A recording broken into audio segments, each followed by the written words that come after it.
All of his co-workers were gone. What could it mean? Stanley decided to go to the meeting room. Perhaps he had simply missed a memo.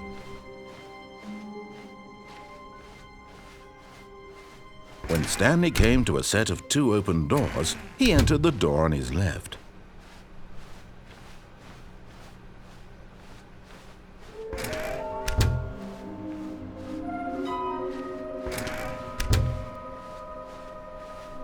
Coming to a staircase, Stanley walked upstairs to his boss's office.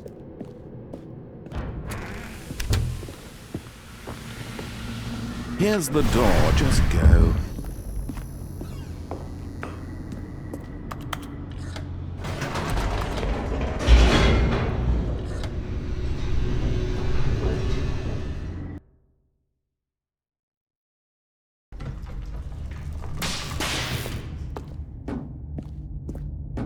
Stanley walked straight ahead through the large door that read Mind Control Facility.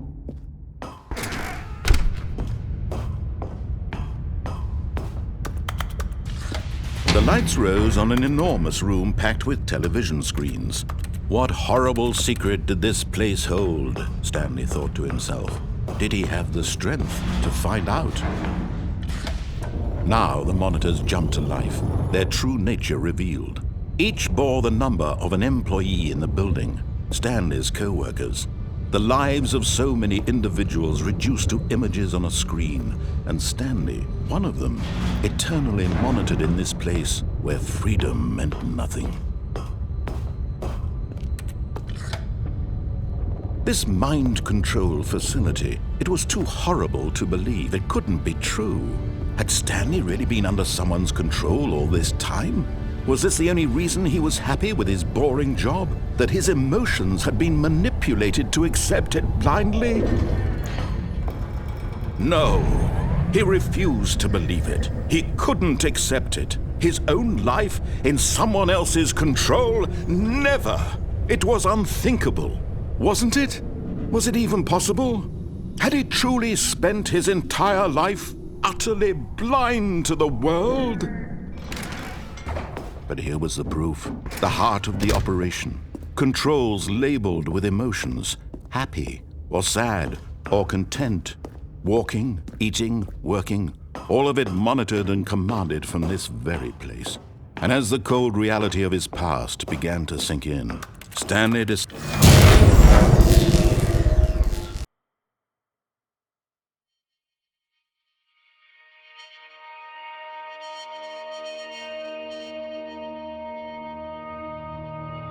blackness and a rising chill of uncertainty.